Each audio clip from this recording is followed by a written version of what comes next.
Hi everyone, a very happy Mahashivratri to every one of you. Mahashivratri पर my lord Shiva हम सब पर ब्लेसिंग्स अपनी दें और चीज़ें हमेशा बेटर हैं आज और बेटर होती जाएंगी विद एवरी पासिंग डे। क्योंकि अगर आप ये लेक्चर सुन पा रहे हो तो आपके पास रिसोर्सेज हैं इनफ कि आप चीज़ें अपनी जो लाइफ है, अपनी दुनिया है, उसे बेटर कर सको, चाहे वो मैं हूँ या आप हो। सो प्लीज़ बी थैंकफुल और ग्रेटफुल होना चाहिए, हमें ग्रेटिट्यूड शो करना चाहिए क्योंकि हम नेचर से हमेशा कुछ ना कुछ मांगते रहते हैं। कभी ये नहीं बोलते कि जो चीज़ हमारे पास है, अगर हमारे पास सब कुछ है, हमारे पास एक हेल्दी बॉडी है, एक हमारी टेबल पर रोज़ खाना आ जाता है, हमारी फैमिली मेम्बर्स अच्छे हैं, इससे ज़्यादा क्या चाहिए। क्योंकि बहुत से लोग ऐसे हैं, बहुत बड़ा फ्रैक्शन है वर्ल्ड पॉपुलेशन का जिनके पास ये बेसिक चीज़ें भी नहीं हैं। अगर आप इंडिया में 25,000 रुपीज़ कमाते हो तो आप टॉप 5% पॉपुलेशन में आ चुके हो। ये लेवल है दुनिया का रिसोर्सेज के मामले में। तब भी हम क्रिटिसाइज़ ही करते रहते हैं चीज़ों को, चाहे मैं हूँ या आप हो। क्योंकि होता ही है, ये इंसान की फितरत है कि उसे जो मिलता जाता है वो कम लगता है। सो 2 मिनट बैठ के शांति से please be grateful for everything you have in life, each and every person you have in life, each and every relation you ever made with someone, सबके लिए बहुत थैंकफुल होना चाहिए, ग्रेटिट्यूड शो करना चाहिए। ये अपॉर्चुनिटी जो हम ये एग्ज़ाम दे पा रहे हैं, ये बहुत बड़ी बात है। और इस एग्ज़ाम की जर्नी पे भी मैं एक लेक्चर अलग से लेके आऊँगा जिसके बारे में हम बात करेंगे बाद में। तो आज हम मार्च की मैगज़ीन कवर करने वाले हैं प्लेसेस इन वर्ल्ड और इंडिया दोनों में। And this is going to be a wonderful video और काफ़ी इंटरेस्टिंग होने वाली है। सो चलिए स्टार्ट करते हैं। फर्स्ट है ऑस्ट्रिया के बारे में। ऑस्ट्रिया इंडिया ने एक्सचेंज किए हैं views on road infrastructure development and green technologies. तो इससे ज़्यादा इंपॉर्टेंट है कि ऑस्ट्रिया कहाँ पर है, क्योंकि ऑस्ट्रिया एक काफ़ी इंपॉर्टेंट जगह पे आता है यूरोप में, बिल्कुल सेंट्रल पार्ट में। हिस्ट्री में काफ़ी रोल रहा है ऑस्ट्रिया का। तो ऑस्ट्रिया की कैपिटल है वियना। अब आप मुझे बताओगे कि वियना कुछ ऐसा जो ऑयल से रिलेटेड है, उस ग्रुप का हेडक्वार्टर है क्या वियना में, उस ग्रुप का नाम क्या है, वो 2 ग्रुप हैं कि एक ग्रुप है, आप ये बताओगे इन द कमेंट सेक्शन। तो देख लेते हैं ऑस्ट्रिया से किन किन कंट्रीज़ की बॉर्डर मिलती है।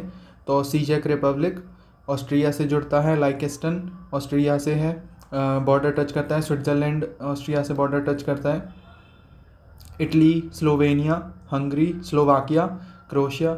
क्रोशिया की नहीं होती है, ये याद रखिएगा, क्योंकि स्लोवेनिया बीच में आ जाता है सॉरी। तो स्लोवेनिया बीच में आ जाता है, तो क्रोशिया की बॉर्डर नहीं मिलती है, ये याद रखिएगा। और जो एल्प्स माउंटेन्स हैं, आप ये बताओगे कि एल्प्स ब्लॉक माउंटेन हैं कि फोल्ड माउंटेन्स हैं, कौन से माउंटेन्स हैं। और एल्प्स माउंटेन्स ऑस्ट्रिया से निकलते हैं, ये याद रखिएगा। और यूरोप की सबसे लंबी रिवर जो कि दनूबे रिवर है, वो भी ऑस्ट्रिया से निकलती है। और दनूबे रिवर 10 कंट्रीज से पास होती है, Germany, Austria, Slovakia, Hungary, Serbia, Bulgaria, Romania, Moldova. Moldova actually में रशियन टेरिटरी है यूक्रेन के बाद, तो ये याद रखिएगा। तो 10 कंट्री से निकलती है, यूरोप की सबसे लंबी रिवर है दनूबे रिवर। और बाउंड्रीज़ आपको बता दी मैंने कि कौन कौन से बॉर्डर्स टच करती है ऑस्ट्रिया को। स्लोवेनिया नहीं करती, ये याद रखिए। क्रोशिया नहीं करती, ये याद रखिएगा। स्लोवेनिया बॉर्डर टच करती है, इटली बॉर्डर टच करती है। नेक्स्ट है स्वीडन के बारे में न्यूज़। स्वीडन के पार्लियामेंट ने अभी कल ही रात को न्यूज़ आई है कि स्वीडन नेटो का फुल मेंबर बन चुका है। तो स्वीडन की एक बार लोकेशन देख लेते हैं। स्वीडन एक्चुअली में नॉर्दर्न मोस्ट साइड पर है और उसका बॉर्डर लगता है नॉर्वे से। ये स्कैंडिनेवियन कंट्रीज़ में आता है और इसके 2 माउंटेन रेंजेस हैं जो इस एरिया में मिलते हैं। एक है स्कैंडिनेवियन माउंटेन्स और दूसरे हैं जोलन माउंटेन्स। जोलन माउंटेन्स के से स्टार्ट होते हैं, जोलन माउंटेन्स, ये याद रखिएगा, ये यूरोप के पार्ट हैं। तो स्कैंडिनेवियन माउंटेन्स। और नेटो क्या है, नेटो एक मिलिट्री ट्रीटी है, इसका दूसरा नाम एके वाशिंगटन ट्रीटी भी कहा जाता है। ये 1949 में आई थी और इसका जो हेडक्वार्टर है वो ब्रसल्स में है, बेल्जियम में। ये एक मिलिट्री अलायंस है। इनका आर्टिकल 5 कहता है कि अगर किसी एक नेटो मेंबर पे अटैक होता है तो पूरा ग्रुप एक्टिवेट हो जाएगा और वो ये समझेगा कि सारे मेंबर्स पे अटैक हुआ है। आर्टिकल 5 ऑफ नेटो, ठीक है। और लेटेस्ट मेंबर इसमें अभी तक फिनलैंड था, अब 32 हो गए हैं। सो स्वीडन भी ज्वाइन कर लिया है, 32 मेंबर्स हो गए हैं। स्टार्टिंग में 12 फाउंडिंग मेंबर्स थे, ये देख लीजिए। और स्कैंडिनेवियन कंट्रीज़ में कौन कौन सी आती हैं? डेनमार्क आती है स्कैंडिनेवियन कंट्रीज़ में। अगर बैकग्राउंड नॉइज़ आ रही है तो उसके लिए माफ़ी चाहूँगा, क्योंकि महाशिवरात्रि है तो काफ़ी ज़्यादा प्रोग्राम्स हो रहे हैं। तो स्कैंडिनेवियन कंट्रीज़ में डेनमार्क आती है, स्वीडन आता है, नॉर्वे और फ्रो आइलैंड। और नॉर्डिक कंट्रीज़ में कौन कौन सी आते हैं? Denmark, Sweden, Norway, Finland, Iceland, Greenland, ईलैंड और फ्रो आइलैंड। तो ग्रीनलैंड आता है और आइसलैंड आता है। स्कैंडिनेवियन में 4 आते हैं, डेनमार्क, स्वीडन, नॉर्वे, फ्रो आइलैंड। नेक्स्ट चलते हैं इक्वाडोर पे। इक्वाडोर में एक्चुअली लास्ट ईयर एक अर्थक्वेक आया था, उस वजह से न्यूज़ में है, तो आप देख लीजिए एक बार। इक्वाडोर जस्ट नॉर्दर्न साइड पे है पेरू के। पेरू बहुत ज़्यादा न्यूज़ में रहता है बिकॉज ऑफ एल नीनो ला नीना, तो याद रखिए। नॉर्दर्न मोस्ट कंट्री है, जस्ट बॉर्डर टच करती है पेरू से। और ये एंडीज़ माउंटेन रेंजेस, यहाँ की कैपिटल है इक्वाडोर की क्वेटो। आप याद रखिएगा कि इक्वाडोर की कैपिटल है क्वेटो और एक क्वेटा करके शहर है पाकिस्तान में, तो कंफ्यूज मत करिएगा। क्वेटा, उसकी स्पेलिंग है QUETTA, क्वेटा। और ये क्योटो है, तो क्योटो याद रखिएगा। और ये एंडीज़ माउंटेन रेंजेस हैं, ये दुनिया की सबसे लंबी माउंटेन रेंज है। एक्चुअली में ये 9 कंट्रीज से निकलती है। यहाँ ये निकलती है अर्जेंटीना, चिले से और बोलीविया से। पेरू, अर्जेंटीना, चिले। यहाँ पर चिले कैसे याद रखेंगे? एक चिली की तरह है ये, लंबा। तो चिले, बोलीविया, पेरू और इक्वाडोर, और ये है कोलंबिया, वेनेजुएला। 9 कंट्रीज़ से टच होती है इसकी बॉर्डर, तो याद रखिएगा सबसे लंबी रेंज है माउंटेन्स की। चौथा है इजिप्ट में। इजिप्ट में एक्चुअली जो ग्रेट पिरामिड ऑफ गीज़ा है उसका एक और पाथवे मिला है, तो इस वजह से न्यूज़ में है। बट हम उस टाइम पे न्यूज़ में उस वजह से था, बट आज इस वजह से न्यूज़ में है क्योंकि इजराइल हमास वॉर चल रहा है, तो ये वेस्ट एशिया वाला पोर्शन बहुत इंपॉर्टेंट हो जाता है। तो एक बात देख लेते हैं, इसकी इजराइल से बॉर्डर मिलती है, ये भी याद रखिएगा, क्योंकि इजराइल से रिलेटेड बॉर्डर का क्वेश्चन आ सकता है, बहुत चांसेस हैं। जॉर्डन की बॉर्डर मिलती है, सीरिया की बॉर्डर मिलती है, लेबनान की बॉर्डर मिलती है इजराइल से, और इजिप्ट की मिलती है। तो नाइल रिवर सबसे बड़ी रिवर है। गल्फ ऑफ अकाबा याद रखिएगा। जस्ट अ सेकेंड, पेन दूसरा दिखने वाला ले लूँ।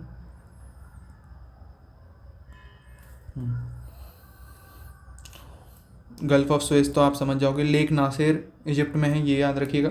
और आप मुझे ये बताओगे कि ब्लू नाइल और वाइट नाइल कहाँ, कौन कौन सी जगह से ओरिजिन होता है इनका, ये मैंने लास्ट मैपिंग वाले लेक्चर में बताया था, तो ये आप बताओगे सर्च करके। और ये याद आपको रखना है कि वाइट नाइल और ब्लू नाइल मिलते हैं खरतूम में, जो कि नॉर्थ सूडान की एक कैपिटल है। वहाँ पे जाके ये दोनों रिवर्स मिलती हैं और फिर वहाँ से नाइल बनती है, तो ये याद रखिएगा, जो कि इजिप्ट के थ्रू जाके मेडिटेरेनियन में मिल जाती है। अब आप बताओगे कि ब्लू नाइल और वाइट नाइल का ओरिजिन क्या है, ये मैंने आपको बताया है लास्ट में। लास्ट लेक्चर में मैंने बताया था मैपिंग के।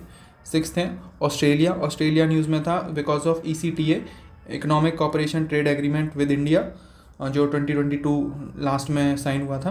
तो उसमें क्या होगा, उसमें रूल्स ऑफ ऑरिजिन, ट्रेड की सर्विसेज के ट्रेड पे आसानी हो जाएगी, और टेक्निकल बैरियर्स टू ट्रेड को लेके भी आसानी हो जाएगी, और sanitary and phyto sanitary measures जो WTO के हैं उनको लेके आसानी होगी, और फार्मास्यूटिकल्स को लेके ट्रेड बढ़ जाएगा, और एक्सटेंड कर दिए जाएंगे वीज़ाज़ फॉर स्टूडेंट्स जो वहाँ पर वर्क करना चाहते हैं, वो भी एक्सटेंड हो जाएगा।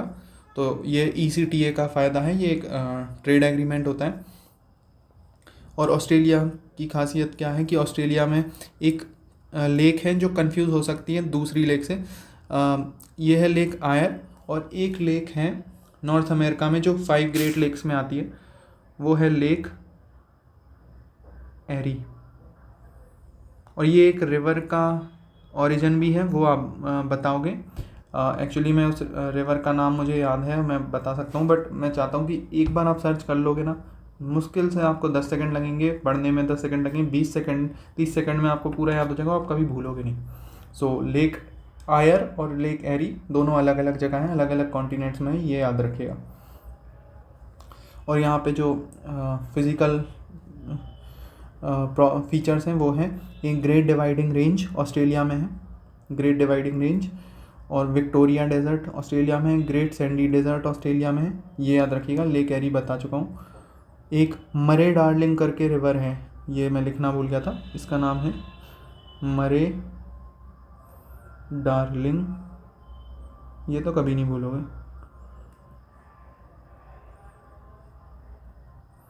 मरे डार्लिंग रिवर, ये याद रखिएगा, ये ऑस्ट्रेलिया में है। ये 6 इंपॉर्टेंट न्यूज़ थी जो प्लेसेस थी। आगे प्लेसेस न्यूज़ इंडिया में, तो इंडिया में एक इम्पॉर्टेंट डेवलपमेंट हुई है, वो है चांगथंग वैली। यहाँ पे एयरफोर्स का बेस बनाया गया है, कैबिनेट ने अप्रूव कर दिया था। चांगथंग वैली लद्दाख में है और ये एक इम्पॉर्टेंट है, वाइल्ड लाइफ सेंचुरी है ये।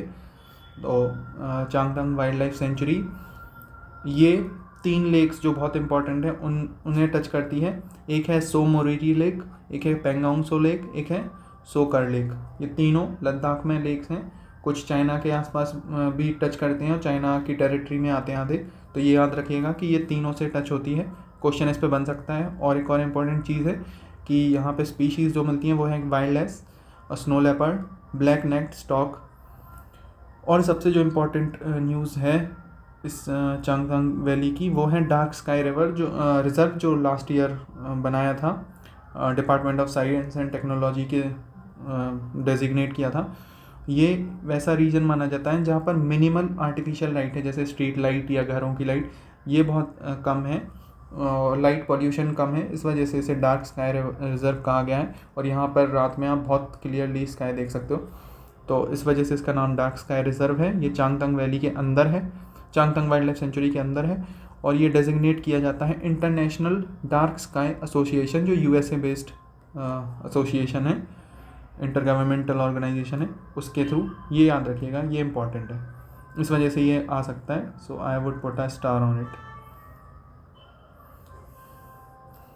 एक ये वर्धा वाइल्ड लाइफ सेंचुरी है गुजरात में, और इसे लाइन्स के लिए सेकंड होम डेजिग्नेट करने का डिसाइड किया जा रहा है, अदर देन गिर, क्योंकि इंडिया में अब लाइन सिर्फ गिर में पाए जाते हैं। एक टाइम पर रीवा इन मध्य प्रदेश में भी पाए जाते थे, बट अब सिर्फ गिर रीजन में पाए जाते हैं। इस वजह से एक इशू ये हो जाता है कि कल के दिन कोई बीमारी या कोई डिजीज़ आता है लाइन्स के लेके, तो पूरी पॉपुलेशन साफ़ हो सकती है because of being in a single place. और अलग अलग जगहों पे होंगे तो पॉपुलेशन उनकी फ्रेगमेंट्स में रहेगी, और एक जगह पे टेरिटरी में अगर इशू हो जाता है तो दूसरी जगह की पॉपुलेशन सेफ रहेगी। इस वजह से इसे सेकंड होम डिजिग्नेट करने की कोशिश की गई है। तो ये प्रोजेक्ट लाइन के अंडर है, जो कि गुजरात गवर्नमेंट ने किया था स्टार्ट। कंजर्व करेंगे एशियाटिक लाइन को, उसके हैबिटेट को, ये तो बोल बच्चन है, नॉर्मल बात है। और मॉडर्न टेक्नोलॉजी का यूज़ करेंगे। अभी सिर्फ गिर में मिलते हैं, गिर नेशनल पार्क। और ये schedule 1 of wild life protection act है, WPA, और अपेंडिक्स 1 है साइट्स के, convention for international trade in endangered species of flora and fauna, IUCN के इंडेंजर्ड रेड लिस्ट में है। तीसरा है, ये कल्चरल है थोड़ा सा, ये है तशीदिंग मोनेस्ट्री, ये सिक्किम में है। ये याद रखिएगा क्योंकि यहाँ पे एक इम्पॉर्टेंट फेस्टिवल मनाया जाता है जिसका नाम है बमचू फेस्टिवल। बमचू फेस्टिवल एक्चुअली में 18वीं सेंचुरी में एक रीजनल लोगों के लिए काफ़ी अद्भुत सी चीज़ हुई थी, तो उसे कमेमोरेट करने के लिए मनाया जाता है। तशीदिंग का मतलब होता है एक पॉट, उसके अंदर एक होली वाटर रखा जाता है, और जितने लोग वर्शिप करते हैं यहाँ पर वो उस वाटर को पीते हैं, और वो मानते हैं कि इससे हमें अच्छी हेल्थ और फॉर्चून लेके आएगा ये। तो ये तशीदिंग मोनेस्ट्री है सिक्किम में, और बमचू फेस्टिवल सिक्किम में मनाया जाता है, ये आप याद रखना। आपको जब भी मैट का वो गाना याद होगा उससे आपको ये फीलिंग आ जाएगी, so you can remember it with that. और आगे हैं बटरफ्लाई इको पार्क, ये नॉर्थ ईस्ट का पहला बटरफ्लाई पार्क बनाया गया है त्रिपुरा में। और ये एक तृष्णा वाइल्ड लाइफ सेंचुरी है, उसके नियर है। और इसी के पास में इंडो बांग्ला मैत्री पार्क है, ये भी याद रखिएगा, ये इम्पॉर्टेंट हो जाता है, इंडो बांग्ला मैत्री पार्क। तो बटरफ्लाई इको पार्क त्रिपुरा में बनाया गया, इसका नाम है जगह का छोटा काला, ये यहाँ पे आपको दिख जाएगा, छोटा खोला, छोटा खोला। इसकी पीडीएफ आपको टेलीग्राम पे मिल जाएगी, अपलोड मैंने कर दी थी। और ये है 5th है गंधमर्दन हिल्स। गंधमर्दन हिल्स उड़ीसा में इन्हें बायोडाइवर्सिटी हेरिटेज साइट का खिताब मिला है। तो यहाँ पे एक इम्पॉर्टेंट जो जगह है वो है परिमलगिरी। ये एक्चुअली में एक बुद्धिस्ट साइट है जिसे ह्वेनसांग ने, जो कि हर्षवर्धन के टाइम पे आए थे 6th to 7th सेंचुरी में, उन्होंने इसके बारे में लिखा हुआ है। तो ये इम्पॉर्टेंट जगह हो जाती है इस वजह से। तो उड़ीसा में है गंधमर्दन हिल्स, जिन्हें बायोडाइवर्सिटी हेरिटेज साइट का मिला है टैग। यहाँ पे 3 दशक से यानी कि 30 साल से रेजिस्टेंस चल रहा था ऑन बॉक्साइट माइनिंग, अब जाके इसे बायोडाइवर्सिटी हेरिटेज साइट मिला है लास्ट ईयर मार्च में। तो और ये मेडिसिनल प्रॉपर्टीज़ यहाँ पे बहुत ज़्यादा है प्लांट्स में, इस वजह से इसे इम्पोर्टेंस दिया गया है। सो इतना ही था प्लेसेस इन न्यूज़ जो इम्पोर्टेंट थे, क्योंकि अदरवाइज़ बाकी अगर हम चेक करें तो पुष्पगिरी क्षेत्रम, ये टेम्पल रूइंस डिस्कवर किए गए हैं यहाँ पर पुष्पगिरी आंध्र प्रदेश में, आप याद कर लेना ऐसे normal. Keibul Lamjao national park advise government to take steps to protection Keibul Lamjao national park and Loktak lake. अब आप मुझे बताओगे रामसर साइट्स में मॉन्ट्रियक्स रिकॉर्ड में कौन सी 2 जगह हैं जो अभी भी मॉन्ट्रियक्स रिकॉर्ड में हैं because of their endangerment to pollution in Ramsar Montreux record. इन कमेंट सेक्शन में आप बताओगे, एंड हो सकेगा तो मैं लाइक भी करूँगा कमेंट और पिन भी कर दूँगा जिनका सही होगा। सो ये नॉर्मल था। टाइगर स्पॉट किया गया है नामदफा नेशनल पार्क अरुणाचल प्रदेश में 8 साल बाद, ये इम्पॉर्टेंट है। गेटवे ऑफ इंडिया में क्रैक्स पाए गए हैं, इस वजह से न्यूज़ में था। तो उतना कुछ इंपॉर्टेंट नहीं है, बाकी इनके अलावा ये 5 चीज़ें काफ़ी इंपॉर्टेंट थी। So we have covered it holistically, जितना इंपॉर्टेंट आ सकता है प्रीलिम्स के पर्सपेक्टिव से वो हमने कवर कर लिया है। So I wish you again happy Mahashivratri, और मौज करिए और अपना काम अच्छे से करते रहिए एटलीस्ट, और be thankful for each and everything you and I have in our life. So I see you in the next one, और मिलते हैं अगली बार। और प्लीज़ फीडबैक अपना दे देना आप कि हेल्प हो रही है इससे या नहीं हो रही है। It gives me so much of inspiration for putting some hard work, because ये लेक्चर 18 मिनट या 20 मिनट का होगा, बट इसके पीछे घंटों ढूंढनी पड़ती हैं चीज़ें। So it takes a lot of effort and I love doing that, इसमें कोई शक नहीं है। So please let me know what are your thoughts about it, and I'll see you in the next one. Thank you so much for your time, और मिलता हूँ आपसे अगली वीडियो में।